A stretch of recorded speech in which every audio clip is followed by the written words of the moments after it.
नमस्कार, जन उत्तराखंड में आप सभी का स्वागत है। मैं हूं प्रभात। बुलेटिन में सबसे पहले रुक करेंगे इस वक्त की हेडलाइंस का।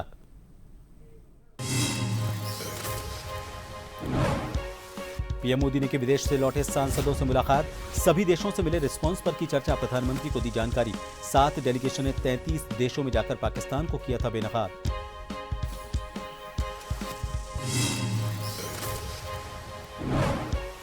देहरादून पहुंचे रक्षा मंत्री राजनाथ सिंह। एयरपोर्ट पर सीएम धामी ने किया स्वागत। एक कार्यक्रम में हुए शामिल। बोले, रक्षा मंत्री उत्तराखंड से रहा है मेरा खास जुड़ाव।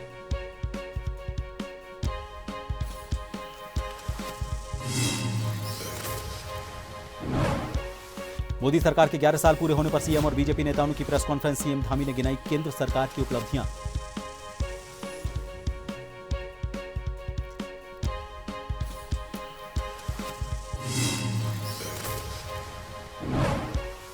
रुड़की पहुंचे आईजी गढ़वाल का बड़ा बयान। अब चारधाम यात्रा में असामाजिक तत्वों पर होगी पुलिस की नजर।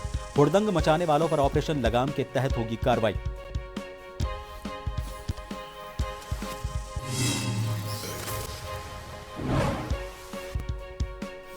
और उत्तराखंड में सूरज बरसा रहा गर्मी। भीषण गर्मी से लोग बेहाल। मौसम विभाग ने आज कुछ जिलों में बारिश और तेज हवा चलने की जताई संभावना।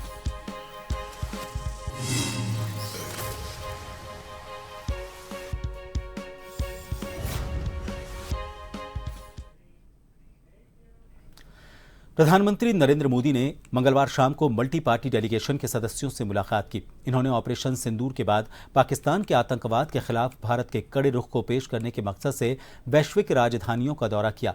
इस मिशन में वर्तमान सांसद, पूर्व सांसद और पूर्व राजनयिक शामिल थे। डेलीगेशन ने नए संकल्प के साथ पाकिस्तान प्रायोजित आतंकवाद की सच्चाइयों को दुनिया के सामने रखा। इस प्रतिनिधिमंडल ने प्रधानमंत्री मोदी के साथ अपने अनुभव साझा किए और सभी ने पीएम को अपना फीडबैक दिया। केंद्र सरकार ने पहले ही इन 7 प्रतिनिधिमंडलों के काम को सराहा है, जिनमें 50 से ज्यादा लोग शामिल थे। इनमें अधिकांश वर्तमान सांसद थे। प्रतिनिधिमंडल ने 33 विदेशी राजधानियों और यूरोपीय संघ का दौरा किया।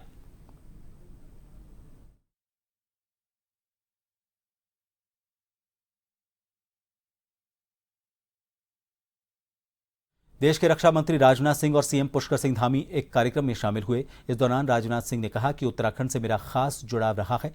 जब उत्तर प्रदेश से उत्तराखंड का विभाजन हुआ तो उस समय संयुक्त उत्तर प्रदेश का मुख्यमंत्री मैं ही था। तब से लेकर आज तक मैंने इसे एक नई पहचान को बनते हुए देखा है।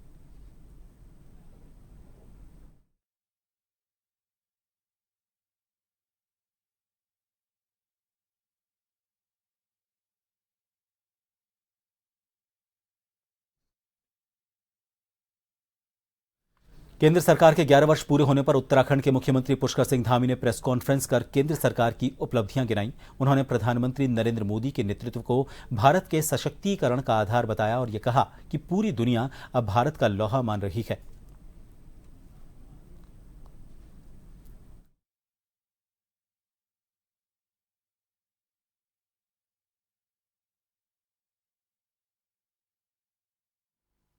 कि विकसित भारत के अमृतकाल के 11 वर्ष पूरे हो रहे हैं। आदरणीय प्रधानमंत्री जी के नेतृत्व में ईज ऑफ डूइंग को भी धरातल पर उतारते हुए भारत की जो वैश्विक स्तर पर 142 से सुधरकर वैश्विक रैंकिंग 142 से सुधरकर 63 पर पहुंची है।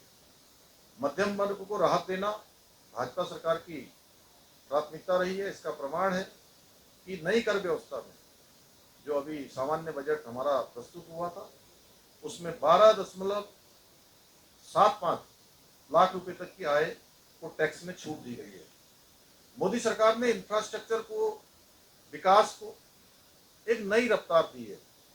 चाहे अभी कुछ ही दिनों पहले प्रधानमंत्री जी के द्वारा लोकार्पित चिनाब ब्रिज हो, महाराष्ट्र की बधावन पोर्ट परियोजना हो, रामेश्वरम में भारत का पहला वर्टिकल लिफ्ट पंबन पुल हो, या देश भर में आज एक्सप्रेस वे बन रहे, हाईवे बन रहे, एलिवेटेड रोड बन रहे हैं, जिसका एक उदाहरण हमारे सामने है। मोदी सरकार के 11 साल का कार्यकाल पूरा हो चुका है और इसे भाजपा 11 साल बेमिसाल के नारे के साथ मना रही है। तो वहीं भाजपा के प्रदेश अध्यक्ष महेंद्र भट्ट का कहना है कि भाजपा अपने काम के बल पर चुनाव लड़ती है और प्रधानमंत्री नरेंद्र मोदी के कामों से उत्तराखंड को विकास की गति मिली है। वर्ष 2027 के चुनाव में भी हमारा मुद्दा विकास का रहेगा, जिस पर हम चुनाव लड़ेंगे।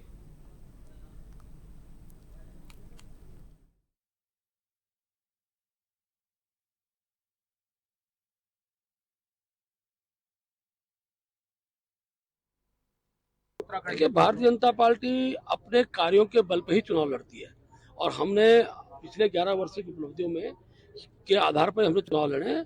मोदी जी के कार्यों से उत्तराखंड राज्य के विकास की गति आई है और ट्रिपल इंजन सरकार आज की तारीख में कहूँगा हमारे राज्य के अंदर भारतीय जनता पार्टी मिली है। तो हर क्षेत्र के विकास में गतिबद्ध है और विकास का हमारा मुद्दा रहने वाला है और विकास के मुद्दे पर ही हम चुनाव लड़ेंगे।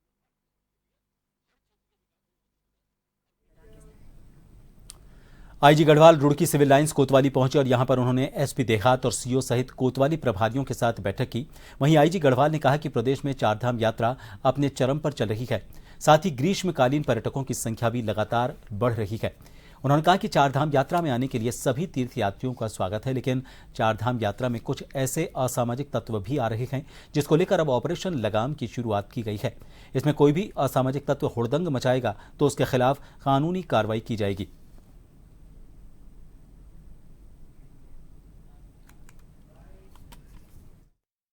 यात्रा जो है वो चरम पे चल रहा है। साथ साथ उसके साथ में जो ग्रीष्मकालीन पर्यटक हैं वो भी यहाँ पे भारी संख्या में आ रहे हैं। तो निश्चित तौर पर ये रुड़की क्षेत्र में काफ़ी वो ट्रैफिक का दबाव रहता है, जिसको हम लोग अपनी ड्यूटी हमने बढ़ाई हैं। साथ साथ जो बॉटलनेक्स हैं वहाँ पे हमने उसको क्लियर करवाया है। साथ साथ जो हाईवे पे जो गाड़ियाँ जो खड़ी रहती हैं जिससे कि ट्रैफिक में व्यवधान होता है, उसके खिलाफ भी हम लोग कार्रवाई कर रहे हैं। साथ साथ काफ़ी संख्या में पर्यटक आ रहे हैं। पर्यटक के साथ में कुछ ऐसे भी असामाजिक तत्व जो आ रहे हैं जो कि यात्रा में, चाहे वो ग्रीष्मकालीन या पर्यटन हो या चारधाम की यात्रा हो, उसमें कुछ व्यवधान करते हैं, हुड़दंग करते हैं। उसके खिलाफ भी रेंज लेवल से ऑपरेशन लगाम हमने उसकी शुरुआत की है।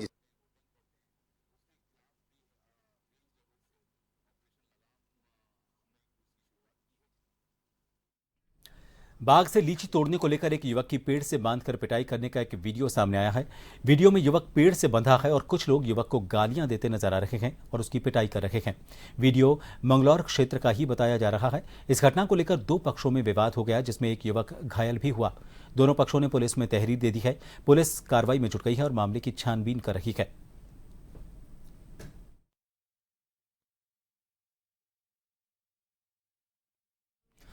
रामनगर में एक किशोरी के साथ छेड़छाड़ की घटना सामने आई है। दरअसल हरिद्वार से एक किशोरी रामनगर के लिए उत्तराखंड परिवहन निगम की बस में सवार हुई थी। बताया जा रहा है कि बस में सवार एक व्यक्ति ने नाबालिग किशोरी से छेड़खानी करने के साथ ही अश्लील हरकत की और डरते डरते सफर कर रामनगर पहुंची। उसने अपने रिश्तेदारों को फोन कर मौके पर बुलाकर घटना की जानकारी दी, जिसके बाद किशोरी के रिश्तेदारों ने अश्लील हरकतें करने वाले व्यक्ति को दबोच लिया और पुलिस के हवाले कर दिया। पुलिस ने इस किशोरी के बयान दर्ज करने की कार्रवाई शुरू कर दी है।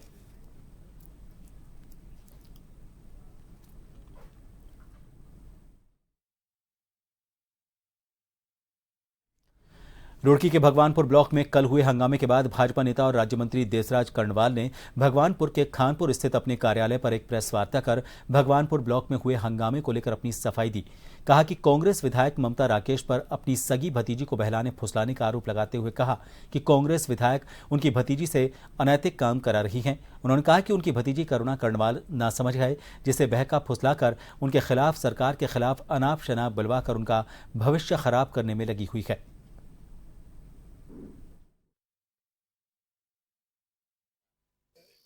वो दलित की बेटी के साथ साथ मेरी सगी भतीजी है, मेरे सगे भाई की लड़की है, वो मेरी बेटी है। वो क्या रक्षा करेंगे? उनके खिलाफ जो भी बमंडर है वो सब उन्हीं की देन है। उसमें करुणा कर्णवाल एक भोली भाली लड़की है और वो उनके बहकाए में आज आई हुई है, कांग्रेस के बहकाए में आई हुई है। मैं आपके माध्यम से यही कहूंगा, अगर वो मेरी बात सुन रही है, कि इस परिवार से बच जाओ और पार्टी की कार्यकर्ता के रूप में, क्योंकि वो सक्रिय सदस्य भी नहीं बनी, आज पार्टी की बात करती है, क्योंकि उसे मिसगाइड कर रखा है। वो सक्रिय सदस्य भी पार्टी के नहीं है प्रमुख होते हुए, तो पार्टी की कहाँ है? सुबोध राकेश जी पार्टी के सदस्य हैं, मैं उनका सम्मान करता हूं, लेकिन पार्टी की किसी प्रमुख को वैचारिक भ्रांति में लाना, उससे गलत बयान दिवाना, सरकार के खिलाफ यह कहना कि मैं आत्महत्या करूंगी, तो ये गलत है। जिले के बाराकोट ब्लॉक के ग्राम पंचायत नदेड़ा के भनार में मत्स्य पालन और सब्जी उत्पादन कर परिवार चलाने वाले किसान केदार बगौली के मछली तालाब में अज्ञात अराजक तत्वों ने जहरीली दवा डालकर उनकी 200 से ज्यादा मछलियों को मार डाला। बड़ी तादाद में मछलियां मरने से मत्स्य पालक केदार को बड़ा नुकसान हुआ है। केदार ने बताया कि शाम को उनकी मछलियां सुरक्षित थीं। आज सुबह जब वो अपनी मछलियां को तालाब में देखने गए तो उनकी सारी मछलियां मरी हुई थी। कहा कि रात में अज्ञात अराजक तत्वों ने उनकी मछली तालाब में जहरीली दवा डालकर उनकी सभी मछलियों को मार दिया।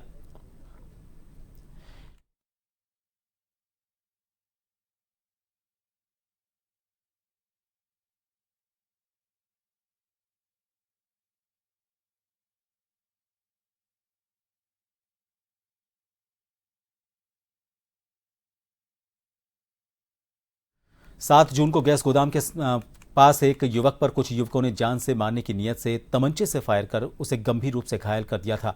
घटना के बाद मौके पर जहां एक तरफ भगदड़ मच गई थी तो वहीं पुलिस भी मामले की जांच में जुट गई थी। इस मामले का खुलासा करते हुए कोतवाल अरुण कुमार सैनी ने बताया कि घटना में 5 आरोपितों को गिरफ्तार किया गया है। घटना के मुख्य शूटर ईशान के कब्जे से 315 बोर का तमंचा, एक कारतूस और एक खोखा बरामद हुआ है।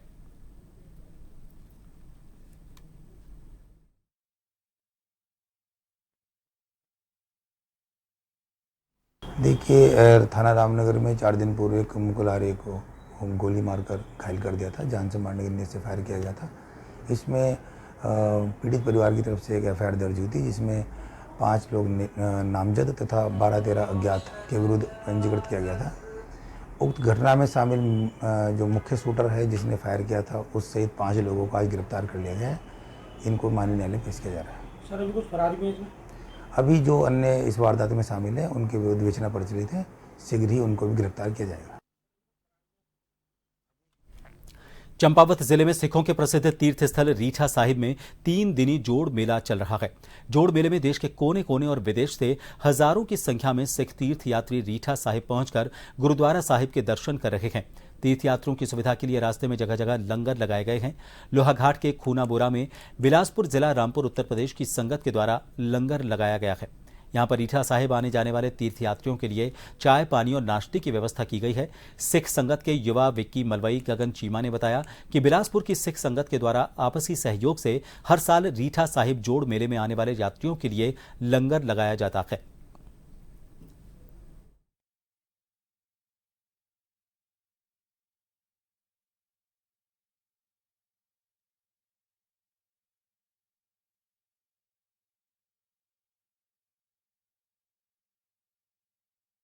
लगता है यहाँ पे रेठा साहब, तो उसके संगत आती जाती है तो उसके लिए लंगर लगाते हैं।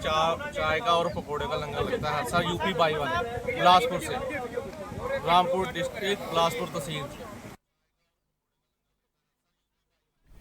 उत्तराखंड में चारधाम यात्रा सुचारू रूप से चल रही है। शुरुआती दिनों में जरूर इन्फ्लुएंजा वायरस के कारण घोड़े और खच्चरों की मौत हुई थी, लेकिन मामले को पशुपालन विभाग ने बड़ी गंभीरता से लेते हुए हालात को बेहतर तरीके से संभाल लिया।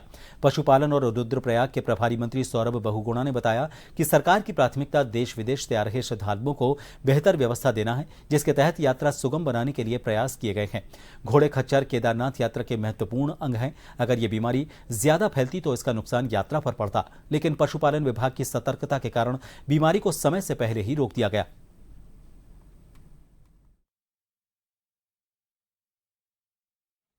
और सरकार की लगातार कोशिश यही रही है कि ये यात्रा सालों साल और तेजी से आगे बढ़े, श्रद्धालुओं को जो है यहाँ पर सुविधा मिल सके, बाबा केदार का, बाबा बद्रीनाथ का आशीर्वाद मिल सके, और कहीं ना कहीं जो यात्रा है वो उनके लिए सुलभ हो, यात्रा जो है उनके लिए सुखद हो।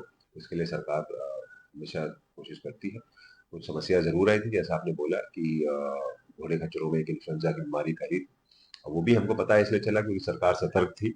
हमने यात्रा शुरू होने से 1.25 महीने पहले ही घोड़े खच्चरों पे जो छोटे छोटे कैंप लगा के हेल्थ कैंप्स लगाए थे गांव में, उसी से हमको पता चला। और हमने उत्तराखंड सरकार, मेरे ख्याल से पूरी देश की पहली सरकार हो जिसने इन्फ्लुएंजा पता होने के बाद 16,500 से ऊपर टेस्टिंग करी हमने 15-20 दिन के अंदर अंदर। हमने नेगेटिव घोड़ों को यात्रा में जाने की परमिशन दी, पॉजिटिव घोड़ों को क्वारंटीन किया। उत्तराखंड की राजधानी देहरादून में वीकेंड पर ट्रैफिक का दबाव हमेशा ज्यादा रहता है। भारी ट्रैफिक को देखते हुए पुलिस प्रशासन आम जनता को राहत दिलाने की लगातार सकारात्मक पहल कर रहा है। एसपी ट्रैफिक लोकजीत सिंह ने बताया कि वीकेंड हमारे लिए हमेशा चुनौती भरा होता है, लेकिन इस बार प्लानिंग पहले से ही की गई थी, इसलिए भारी ट्रैफिक आने के बावजूद कहीं भी बड़ा जाम नहीं लगा। उन्होंने कहा कि ट्रैफिक थोड़ा स्लो जरूर रहा, लेकिन हालात कंट्रोल में थे। आगे आने वाले समय के लिए और बेहतर प्लानिंग की जाएगी ताकि लोगों को परेशानी ना हो। इस बीच इमरजेंसी वाहनों जैसे एम्बुलेंस और अन्य प्राथमिकता वाले वाहन भी अपनी मंजिल तक पहुंचने में परेशानियों का सामना करते हैं। इस संदर्भ में देहरादून के एसपी ट्रैफिक लोकजीत सिंह ने कहा कि ट्रैफिक का वॉल्यूम इतना ज्यादा होता है कि गाड़ियों के लिए रास्ता निकालना मुश्किल हो जाता है।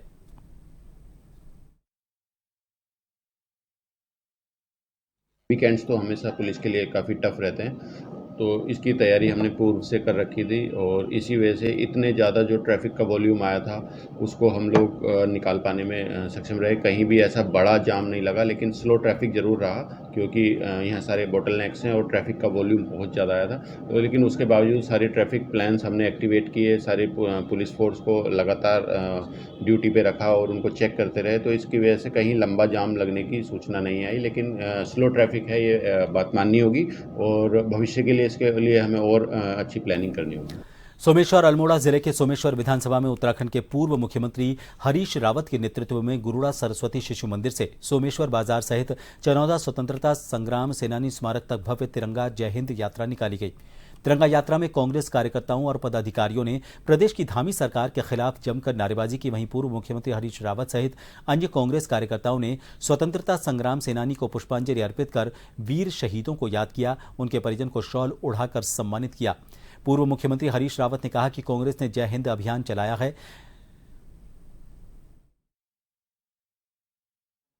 कांग्रेस ने जय हिंद अभियान चलाया।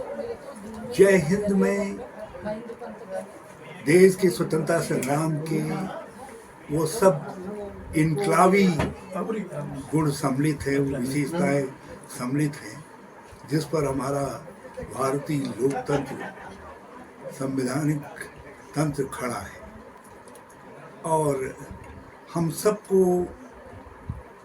उसकी सौगंध उठानी है कि हम देश की आज़ादी के मूल्य मान्यताओं की रक्षा करेंगे। स्वतंत्रता संग्राम सेनानियों ने जो भारत हमको जिस रूप में दिया है, उस रूप में उस अखंड भारत को और ऊपर उठाएंगे और आगे बढ़ाने का काम करेंगे। सोमेश्वर में तिरंगा यात्रा के तहत जो हमारे भूतपूर्व सैनिक हैं, स्वतंत्रता संग्राम सेनानी हैं और उनके आश्रित परिवार के जो आश्रित लोग हैं, उनके सम्मान में कांग्रेस पार्टी के द्वारा जो हमारे देश के पूर्व मुख्यमंत्री रहे, हम कांग्रेस पार्टी के नेता आदरणीय हरीश रावत जी के नेतृत्व में विधानसभा सोमेश्वर के गांव-गांव में जाकर के तिरंगा यात्रा निकाली गई। रामला मैदान सोमेश्वर में एक वृहद कार्यक्रम होने जा रहा है, जिसमें कि हमारे क्षेत्र के पूर्व सैनिक, भूतपूर्व सैनिक और जितने भी हमारे अर्धसैनिक बल हैं, उसके जो रिटायर्ड सैनिक हैं वो और पुलिस से जो रिटायर हैं, उन सभी का सम्मान समारोह आदरणीय हरीश रावत जी के नेतृत्व में और अन्य नेताओं के नेतृत्व में होने जा रहा है। नैनीताल में इन दिनों कैंची धाम जाने वाली श्रद्धालुओं की भारी भीड़ उमड़ रही है और इसके चलते सड़कों पर घंटों लंबा जाम श्रद्धालुओं को झेलना पड़ रहा है। 15 जून को कैंची धाम की स्थापना दिवस के चलते श्रद्धालुओं की भीड़ यहां पर पहुंच रही है।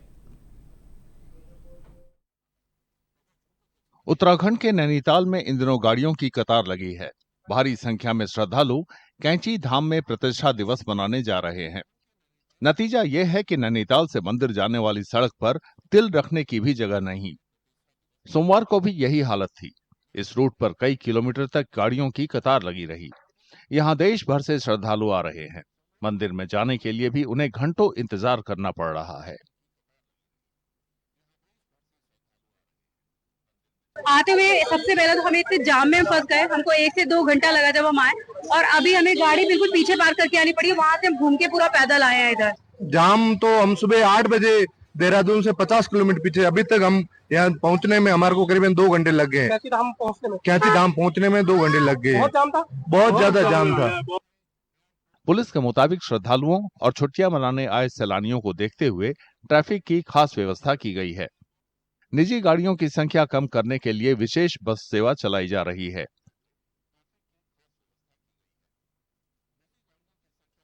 तो वीकेंड पे टूरिस्ट आ रहे हैं और कैंची धाम में जितने भी दर्शनार्थी आ रहे हैं उनके रिगार्डिंग हमने एक डिप्लोमेंट प्लान तैयार किया है।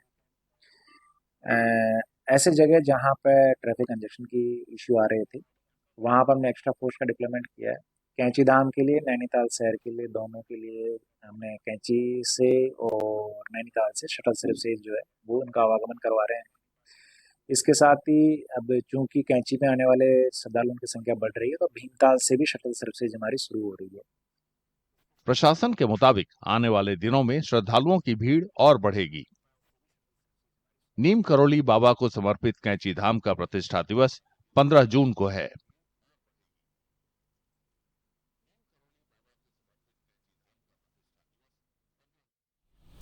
इन सभी खबरों के साथ फिलहाल के लिए इस बुलेटिन में इतना ही। नमस्कार।